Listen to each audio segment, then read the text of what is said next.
Obras completas. Tomo 1. Amor, culpa y reparación. Por Melanie Klein. 46. 15. El desarrollo temprano de la conciencia en el niño. 2.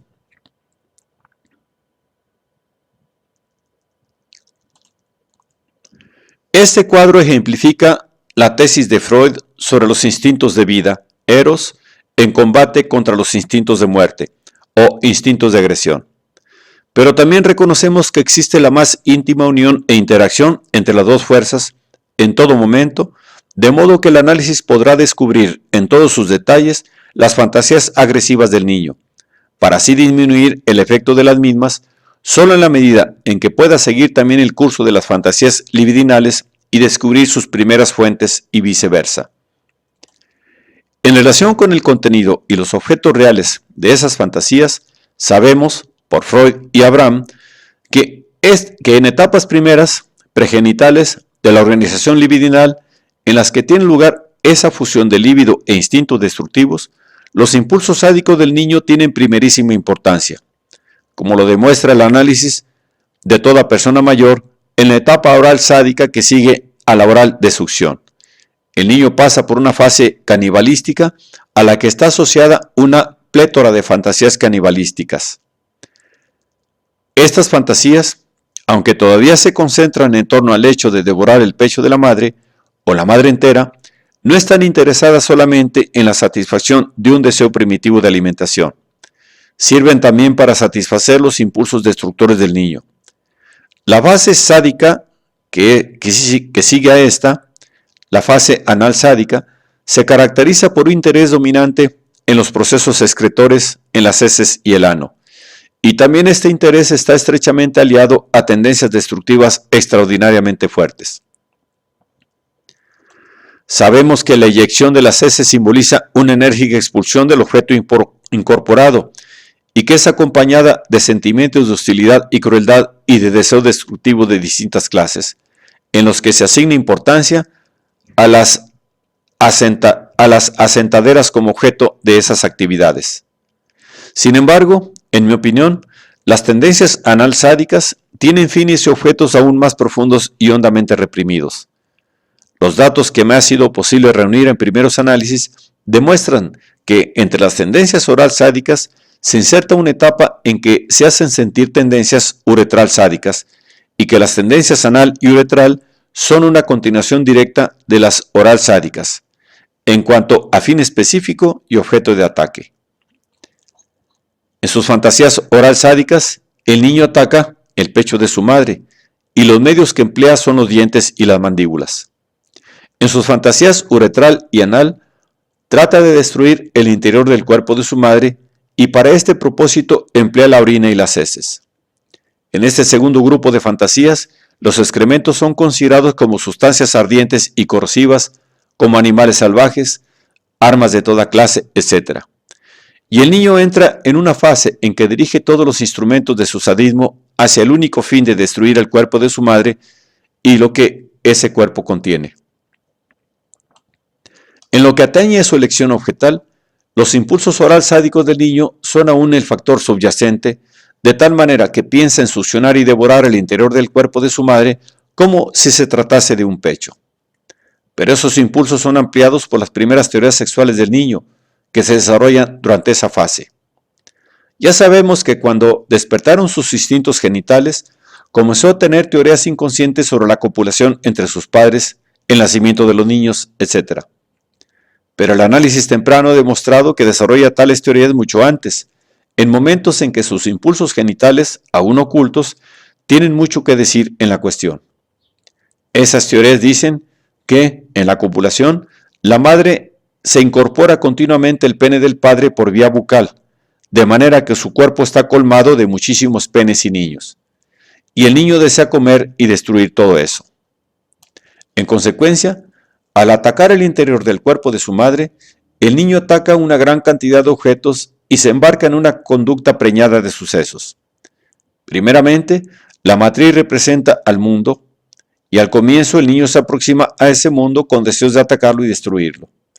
Por lo tanto, está preparado desde un principio para ver el mundo real, externo, como más o menos hostil hacia él y poblado de objetos listos para atacarlo.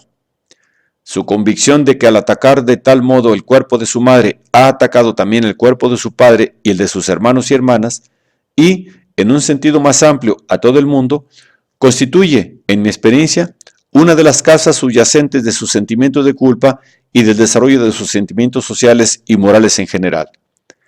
Porque, cuando la excesiva severidad del superyo ha minorado un tanto, sus apariciones en el yo, debido a aquellos ataques imaginarios, producen sentimientos de culpa que provocan fuertes tendencias en el niño a poner en práctica el daño imaginario que ha inferido a sus objetos. Y entonces, el contenido individual y los detalles de sus fantasías destructoras ayudan a determinar el desarrollo de sus sublimaciones, que indirectamente sirven a sus tendencias sustitutivas, o para producir deseos aún más directos de ayudar a otras personas. El análisis de los juegos demuestra que cuando los instintos agresivos del niño se encuentran en su apogeo, éste jamás se cansa de rasgar o cortar, de romper, mojar y quemar toda clase de cosas, como papel, fósforos, cajas, juguetes, todo lo cual representa a sus padres, hermanos y hermanas, y el cuerpo y los pechos de su madre, y que esta furia de destrucción alterna con accesos de ansiedad y un sentimiento de culpabilidad. Pero cuando, en el curso del análisis, la ansiedad va disminuyendo lentamente, sus tendencias constructivas comienzan a adquirir predominio. Por ejemplo, un niño que antes no hacía otra cosa que romper en pedazos trozos de madera, comienza a intentar convertir esos pedazos en un lápiz. Toma porciones de mina sacadas de lápices que ha cortado, las inserta en una hendidura de la madera y luego cose un trozo de tela en torno de la tosca madera para darle un aspecto más bonito. Que este lápiz de fabricación casera representa el pene de su padre, que él ha destruido, de su fantasía y el suyo propio, cuya destrucción teme como medida retaliatoria, se torna más evidente por el contexto general del material que el chiquillo presenta y por las asociaciones que le asigna.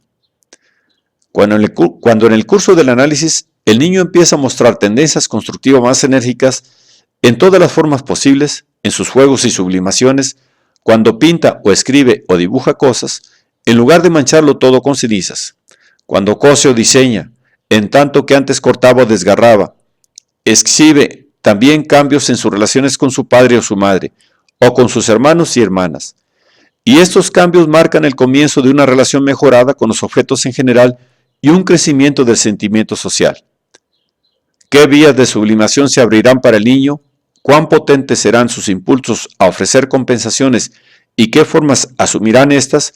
Todo esto queda determinado no solo por el grado de tendencias agresivas primarias, sino por la interacción de una cantidad de otros factores que no tenemos espacio para analizar en estas páginas. Pero nuestro conocimiento del análisis infantil nos permite decir lo siguiente, que el análisis de las capas más profundas del superyo conduce invariablemente a un considerable mejoramiento de las relaciones del niño con los objetos, de su capacidad para la sublimación y de sus poderes de adaptación social. Mejoramiento que hace que el niño no solo sea mucho más feliz y más sano en sí, sino también más capaz de sentimientos sociales y éticos. Esto nos lleva a considerar una objeción sumamente notoria, que puede ser presentada contra el análisis infantil. Podría preguntarse, ¿una reducción demasiado grande de la severidad del superyo, una reducción por debajo de cierto nivel favorable, no daría un resultado opuesto, conduciendo a la abolición en el niño de los sentimientos éticos y sociales? La respuesta a esto es, en primer lugar, que, hasta donde yo sé, jamás se ha dado en los hechos una disminución tan grande. Y, en segundo lugar, que existen razones teóricas para creer que jamás podrá ocurrir. Por lo que hace la experiencia real, sabemos que al analizar las fijaciones libidinales pregenitales, solo podemos convertir en líbido genital cierta proporción de las cantidades libidinales involucradas, aún en circunstancias favorables, y que el resto, un resto no poco importante, continúa funcionando como líbido pregenital y como sadismo. Aunque, ya que el plano genital ha establecido más firmemente su supremacía, puede ser manejado por el yo, ora recibiendo satisfacción, ora siendo contenido, ora sufriendo modificaciones o siendo sublimado. Del mismo modo, el análisis no puede nunca eliminar el núcleo de sadismo que se ha formado bajo la primacía de los planos genitales, pero puede mitigarlos aumentando la fuerza del plano genital, de modo que el yo, entonces más potente, puede enfrentar al superyo como lo hace con sus impulsos instintivos en una forma más satisfactoria para el individuo mismo y para el mundo que lo rodea. Hasta este momento nos hemos ocupado de establecer el hecho de que los sentimientos sociales y morales de una persona se desarrollan a partir de un superyo de características más suaves, gobernado por el plano genital. Ahora debemos considerar lo que se puede inferir de esto. Cuanto más profundamente penetre el análisis en los planos inferiores de la mente del niño, tanto más éxito tendrá en suavizar la severidad del superyo al disminuir el funcionamiento de sus constituyentes sádicos que surgen en las primeras etapas del desarrollo. Al hacerlo, el análisis prepara el terreno no solo para la consecución de la adaptabilidad social del niño, sino también para el desarrollo de normas morales y éticas en el adulto.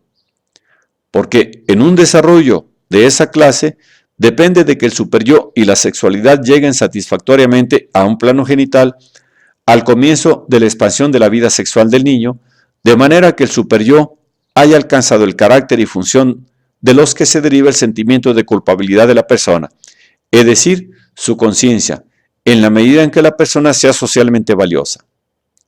La experiencia ha dejado demostrado ya, desde hace algún tiempo, que el psicoanálisis, aunque originariamente proyectado por Freud como un método para curar enfermedades mentales, cumple asimismo con un segundo propósito.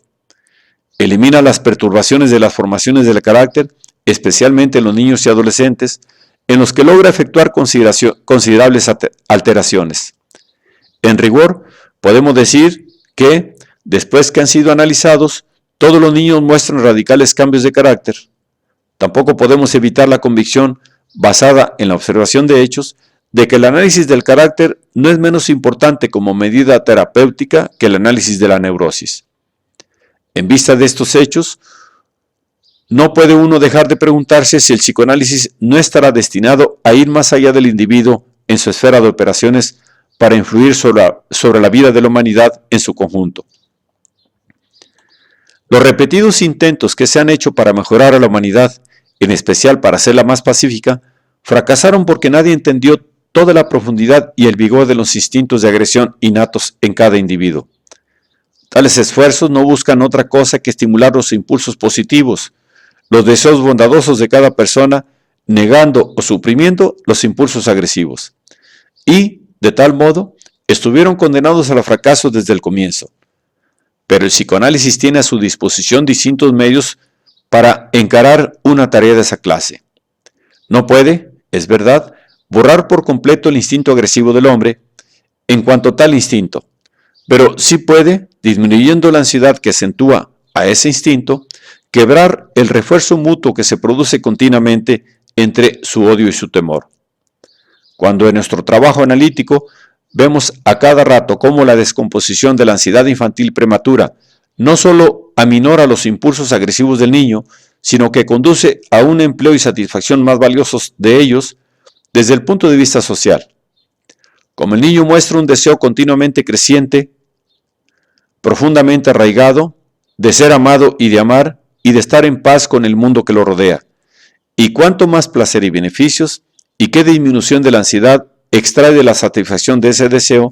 Cuando vemos todo esto, estamos dispuestos a creer que lo que ahora podría parecer un estado de cosas utópico, llegará a darse en la realidad, en los días todavía lejanos en que, así lo espero, el análisis infantil llega a constituir una parte de la educación de cada persona, como lo es ahora la educación escolar.